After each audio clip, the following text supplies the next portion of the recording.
Yes, reka twongere tubasuhuze kandi tubifurize gukomeza kugubwa neza mu mirimo yanyu mukomeje gukora.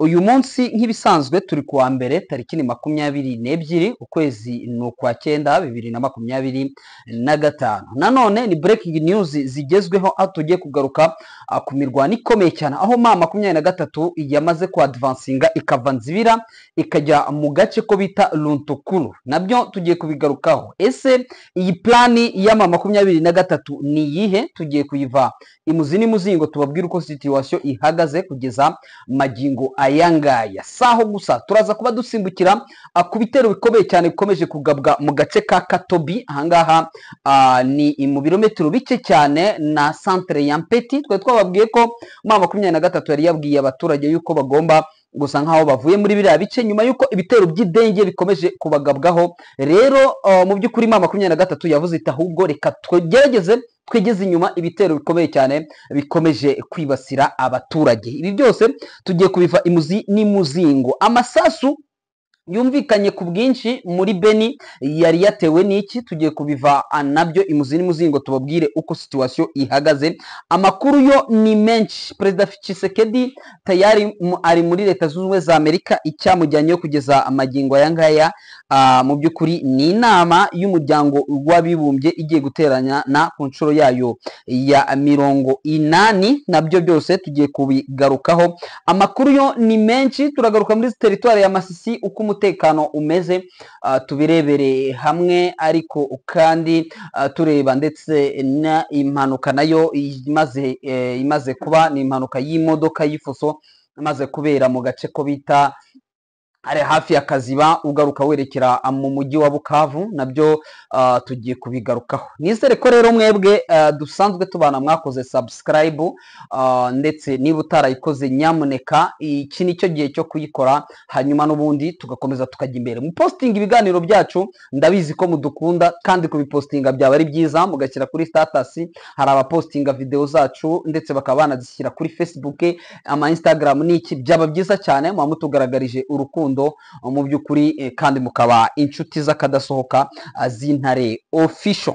Tubabwire ko impamvu mu makuru yacu ya mu gitondo Clever Bemba mutamwumvise yamaze kuba atugira kuri teritayari, yamaze kuba yerekeza muri axe ya Bashali Mokoto ajye kuturebera ibiri kubera muri axe ya Zabibwe. Aka kanya mu kanya nibwo twaganiraga, ariko connection ntabwo zakunze. Araza kuba atubwira situation yo yasanze muri biriya bice. Ni ibice biba bigoye, turamutse tuvuze ngo twese tugiyeyo byagorana, ntabwo kutwumva byagorana, network umuriro wa telefone biba bigoye. Niyo mpamvu anyaruka, twebwe tugasigara muri studio kugira ngo buri kimwe cyose kiri gucaracara mu by'ukuri turebe uko biba bimeze. Ariko kandi muri aya makuru ngiye kugarukaho cyane cyane, ndaza kuba nibanda kuri plan importance cyangwa se agaciro ka Nzibira kuri ma 23. Kuba Nzibira yigaruriwe, apare yo kuba Nzibira ifite ikibuga cy'indege cyangwa se aerodrome, apare yo kuba Nzibira ifite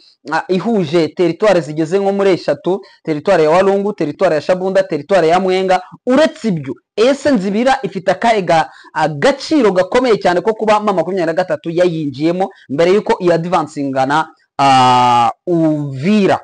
Yes, hagati aho ngaho muri Uvira naho inzu ya Colonel Mugema yasahuwe, ndetse mu by'ukuri ni umusirikare wa FRDC kubera ko ari uwo mu bwoko bw'abanyamurenge, kubera uko yavutse ibintu bye byose byasahuwe. Ni muri Uvira, turaza kuba nabyo tubirebera hamwe. APCLS yikomye.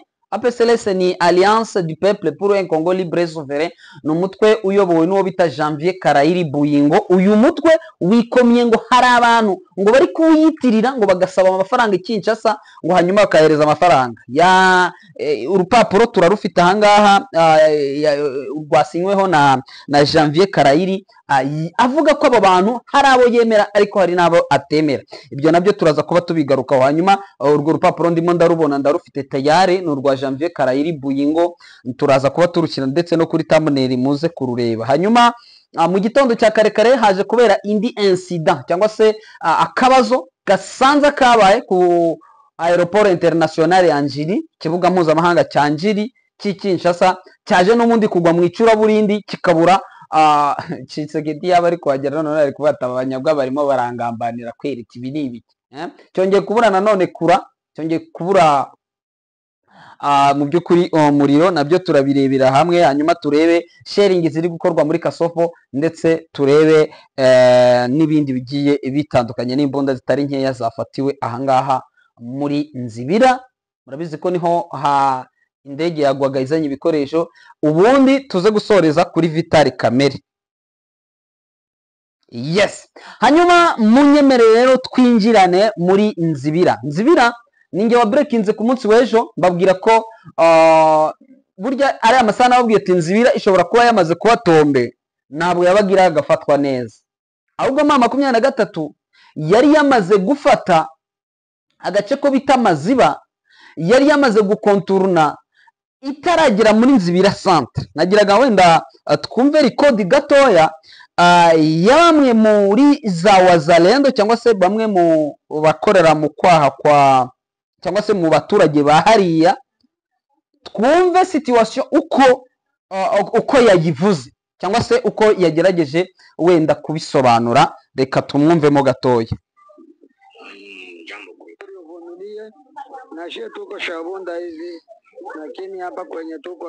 Ati mwihangane cyane, ati natwe turahangaha Shabunda, ati turacecetse, atariko ibintu ntabwo byoroshye.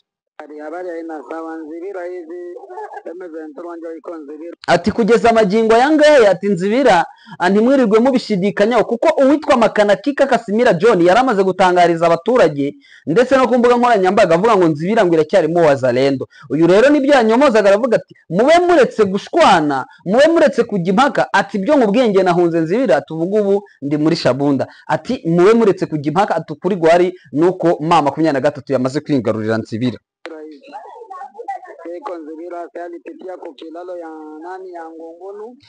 Ngo banyuze ku kiraro cya Ngongonu, niho banyuze, yambuka Mirumba, yambuka Kamerwe, agera Maziba, arangije asa n'ubirindutse arabazunguruka arabakonturuna. Ni ukuvuga ko kugeza amagingo ya M23 aribo bari muri teri nkuko yabitangaje.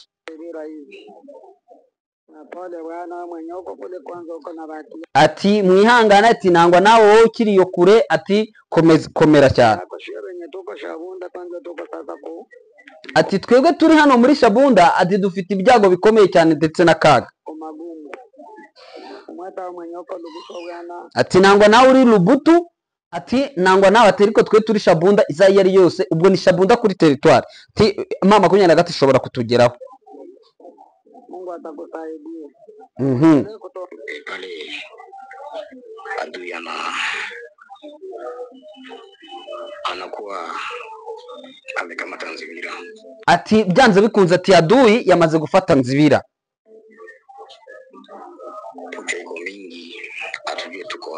Ati urusaku ni rwinshi, ati natwe ubwacu twibuze.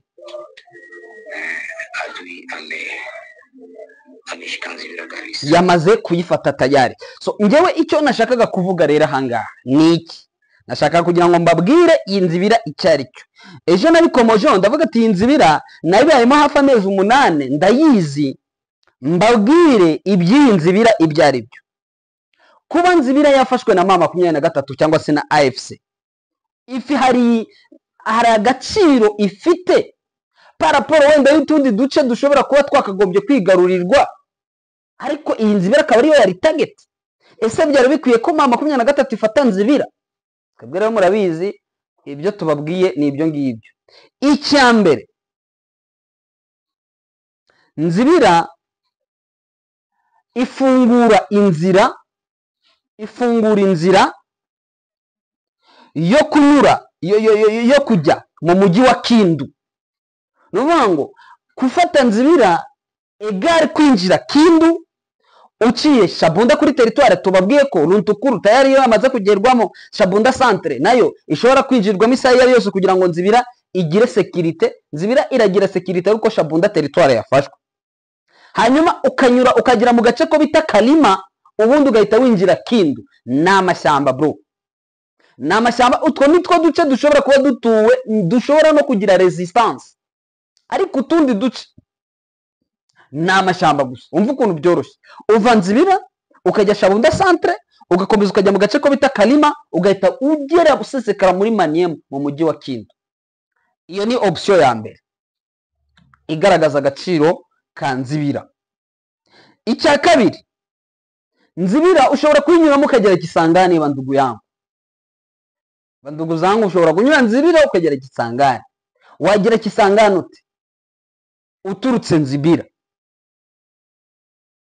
ushobora gufata ukanyura Kisangani n'ubundi, ukanyura Nzibira n'ubundi ukagera Shabunda muri centre, ukarenga ukava Shabunda ukahita ujya mu gace ko bita Punya, ukava muri Punya ukajya mu gace ko bita Loso, ukava Loso ujya Lubutu, ukava Lubutu ujya Kisangani. Kuko ivuye Nzibira, turi Nzibira baratwereka ati iyo urenze za Kingulube atushobora gupenetra ugahinduka muri Walikale, niko batubwiraga, n'ubundi ugakomeza ujya Kisangani. Ubwo urumva tayari ni inzira Nzibira, Shabunda, Punya, Loso, Lubutu ndetse Kisangani tayari. Mwumvise iyo niyo itinerere ya kabiri. Ubwo si imijyi ibiri. Muri Nzibira hari n'inzira ushobora kunyuramo ukajya iwabo wa Tshisekedi muri Kasai. Ushobora kuhagera unyuze, ushobora guca ukanyura Nzibira ugakata ukagera mu gace ko bita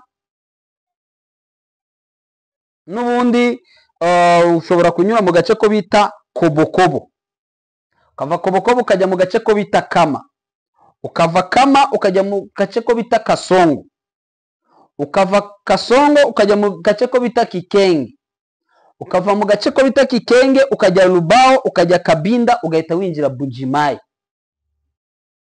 Bujimayi ni muri Kasai. Mwumvise ukuntu biba bishobora, ari itinerere nayo yoroshye.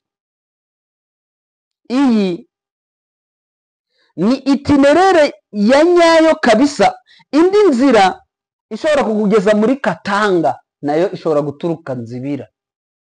Benshi barabona no ase bazaca Kalemi, Uvira Tombe, apre Uvira Baraka ukomeze ugenda. Ushobora no kunyura no muri Nzibira papa, ugakomeza ukagera iyo washakaga kujya, n'ubundi turaduco wadusese inyuma. Niyo ma option nagiye mbabwira abandi mama 23, ushobora gutekereza ko inzira yayo ari runaka, ari inzira runaka, bikaza kurangira yaciye iyindi nzira, ahubwo bikagutungura wumvise ngo yamaze kugera muri Kindu yabaye Tombe mu buryo mu kanya nkako guhumbya. Uvira ikirimo bitewe n'ikibazo cy'igihugu cy'u Burundi, tuvuga bati no ipeti avoir soit des problèmes internationaux, cyangwa ibibazo nyine atari reka tubirinduke turebe icyo biri bubamarire. Ingabo z'u Burundi hariya nubwo zahagaze kuri Uvira, ariko niba Zanzibira ziri kuvamo, niba Shabunda igiye kuvamo, n'utukuri kavamo, bakaba bakomeza bakagenda n'ubundi bakaba bakwinjira mu mujyi runaka ndetse unakomeye. Numva ko ubusobanuro bw'ingabo z'u Burundi buri hariya nta busa nk'ari ntabwo. Barabadeviye bagiye gufata izindi acts. Reka tubereke ukuntu bashobora kujya muri ho Katanga, bakajya muri Katanga.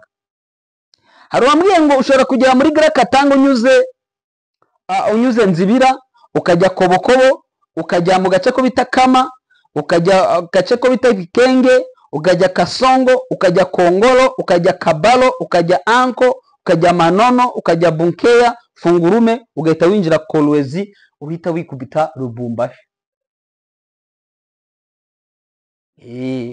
Ati inzira nayo ati iri uve, ati ni inzira ishobora ndetse no koro, kuko ni inzira hanini zigizwe n'amashyamba zidashobora kubamo resistance, nka resistance zagiye ziba muri Masisi na Rucuro, resistance zagiye ziba muri axe zigiye zitandukanye. Twagiye tubivuga ku binyamakuru wenda twakoreraga mbere, twaravuga tuti axe ziteye ubwoba ndetse zinagoranye nizi axe mama 23 yamaze gukuramo ziri muri este hano hino ahanini.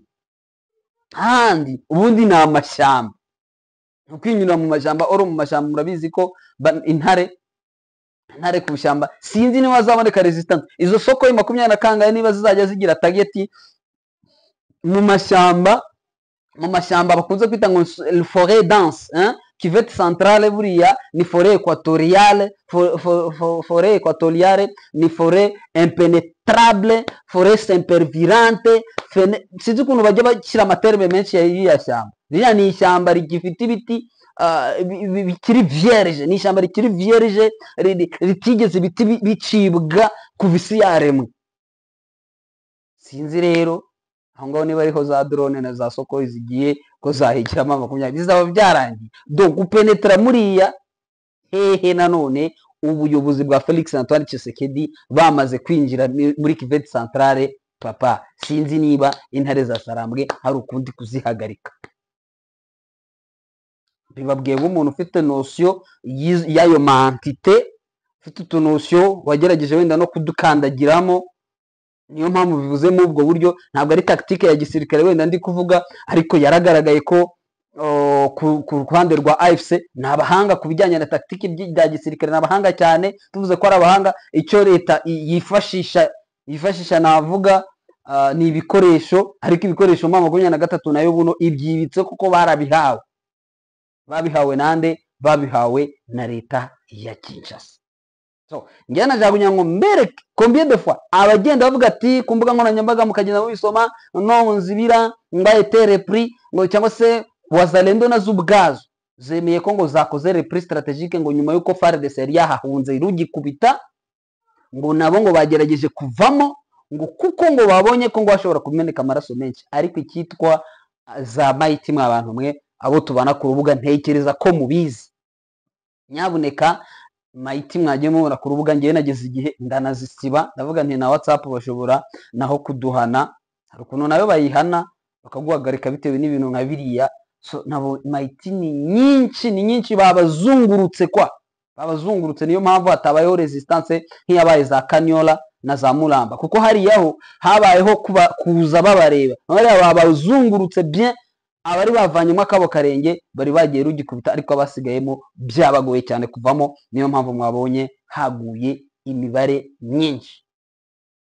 So barimo baratabaza ngo harimo ngo ubugambanyi, ngo FARDC ngo regime ngo niba ari ya 3306 bigomba kuvanwa hariya, ngo kuko ngo irimo ibintu nk'ibyo. So ni kwa kundi umuntu ahira mu nzu akapfunda umutwe aho abonye aho ariho hose kugira ngo arebe niba ashobora kuva muri iyo situation. Hanyuma wenda icyo ngicyo nicyo kibanze nshobora kugarukaho, wenda kubabwira gusa. Umuhanga yanditse ngo la chute de Nzibira peut être un élément déclencheur de la chute du régime actuel si l'option militaire persiste. Tshisekedi adashakishije ubundi buryo, nanone kwa kundi byandi by'ibiganiro, nubwo assemblée yateranye, inama y'abaminisitiri yateranye ikanzura ko imfungwa zigomba kurekurwa, hatabayeho ubundi buryo hagakomeza ya option militaire bakunze kuvuga, bavandi Tshisekedi ibye bishobora kuba biri kurangira. Ndagaruka mu makuru yacu ari buze mbabwira ibya Luntukuru. Aka ni agace gashya nako nshobora kuza kugaruka mbabwira ngo kanako kabaye tombe, kuko murabizi ko 2023 iyo yinjiye mu gace ntabwo igifata kamwe ngo bikunde.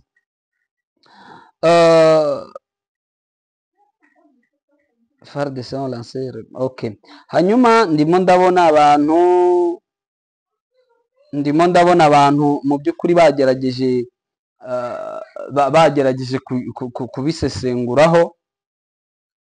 kubisesenguraho. Hanyuma tukiri muri Kivu y'Epfo tubabwire ko uwo bita Colonel Mugema, inzu ye iba hariya mu mujyi wa Uvira, ni umunyamurenge, yatewe n'abazalendo nyuma yo kumva ko Nzibira yafashwe. Ariko kandi Nzibira tubitse ko iyo iri kure cyane ya Uvira, iri kure, iri n'ubutamoso.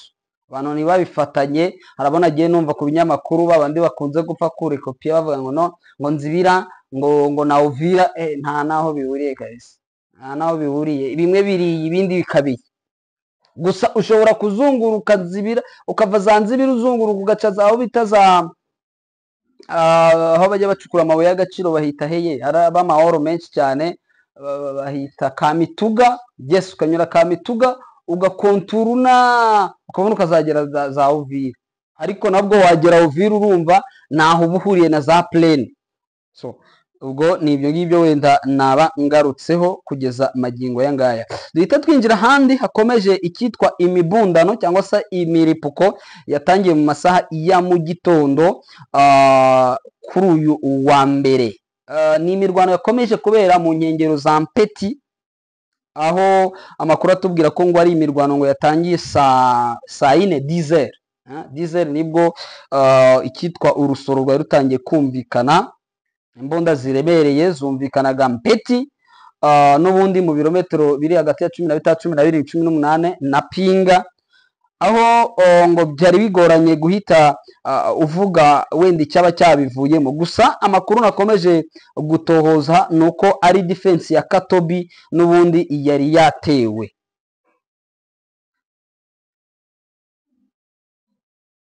Bazalendo zikomeje kuvuga ngo no ngo retrait territoire Walungu, ati les forces de défense Bazalendo soutenues par les forces armées parlent d'un retrait stratégique pour éviter des pertes civiles. Kase abangaba ni batinya se kugira ngo ahubwo bakizaga yabo. So amakuru akambwira ko muri iki gitondo n'ubundi mu nkengero za Mpeti ariho ni defense ya Katobi ya M23 n'ubundi yakomeje gusheringwaho inagwaho imijugujugu y'amakompora, hanyuma M23 iza nayo kureagisa cyangwa gukora reaction ngo yo ku rwego rwo hejuru, aho biri kuvugika ko byanga bikunze uko byagenda uko ariko kose ngo bishobora kuza kurangira M23 yinjiye mu mujyi wa Pinga. Ibaze rero Pinga yigaruriwe, Pinga ikigarurirwa na Nzibira yigaruriye, urumva byaba ari ibibazo bikomeye cyane, kabisa. Hanyuma wenda icyo dushobora kuvuga muri utu duce, yego ni ibyo bya Mpeti n'ubundi byakomeje kugenda bivugwa. Hanyuma wenda icyo nshobora kugarukaho ni APCLS nyuma yo gutsindirwa muri axe za yuriya musozi muremure wa Kasopo. Uyu musozi wa Kasopo wahindutse nko kwa Madimba, bibuka abaze kwa Madimba hano muri Sake ukuntu haraswaga icyitwa isasu, n'iyi Gasopo birasa neza completement ni photocopy, kuko uburyo iraswaho, uburyo bayisheringaho icyitwa makompora ni nkuko barasaga kwa Madimba, kuko Kasopo bidasubirwaho yamaze kwigarurirwa na M23. Ni axe iri strategique, kuba wayifashe nta muntu ushobora kugukuramo uko yaze afite imbaraga izo arizo zose. So rero nabo nta kindi bakora uretse kuwusheringaho muri cadre ngo mu buryo bwo kubuza M23 kwireorganiza cyangwa kwitegura d'avance kugira ngo ibe yabataka ngo bavane no mu bindi bice. So ni nko gushyira ikintu no kubazibiriza, nko kubacanganyikisha ngo ntibahite bagaba ibyo bitero. Iyi APCLS rero nyuma yo guhura n'icyo kibazo, witwa Janvier Karayiri yicaye yandika igipapuro avuga ko ngo hari abantu bari kwiyitirira igroupe yiwe, bakajya gusaba amafaranga Kinshasa. Bavuze nk'uwo ngo bahise bahimba n'umutwe ngo bita ngo bise ngo ikira umutwe bise Alliance du Peuple Congolais pour la Paix, APCP. So ngo bari kwiyitirira rero Janvier Karayiri ngo bagasaba amafaranga, ngo barimo uwo bita ngo wa Rwanda Janvier, ndetse ngo bahakabamo n'uwo bita Eric Munihire, n'uwo bita Gerard Lombe. Ngo abangaba mu by'ukuri ngo ntabwo APCLS bazi, ahubwo we yavuze ko kugeza amagingo yabazwi ari uwo bita Gentil Hilton, uyu ni umuvugizi ngo wa politiki wa APCLS, ndetse n'uwitwa Eritier Ndage, uyu nguyu yarazwi ni porte-parole militaire, nawe ngo ni umujenerali uherutse kurusimbuka mu minsi yashize. Uyu nawe ngo akaba aribo bemerwa, ngo waba utaganiriye n'abo ngabo mu by'ukuri ngo wapi kabisa, ngo ibyo ngibyo ntago ibyo babyemera. Hanyuma indi nkuru wenda naba ntasimbutse ni kura yabuze cyangwa se umuriro n'ubundi w'amashanyarazi wongeye kubura ku kibuga cy'indege cya Njiri. Ibi nanone byongeye gutera ikibazo gikomeye cyane hariya muri Kinshasa, aho ikibuga cy'indege cyongeye kujya mu mukara.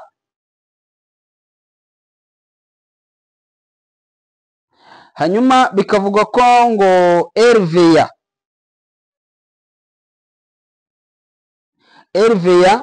abayobozi bayo nk'uwo bita Kini Kie Mulumba ngo nawe agomba kweguzwa. Abegujwe ni benshi, ariko kugeza amagingo kiracyari ikibazo ko bareguzwa, ariko ya probleme igakomeza ikaba ya yindi, ikibazo kigakomeza kikaba cya kindi. So nibyo bikomeje kugenda bivugwa Kinshasa, n'ubundi bigatera impungenge ndetse n'ubuyobozi, bigatera impungenge mu buyobozi bwa Perezida Felix Antoine Tshisekedi Tshilombo.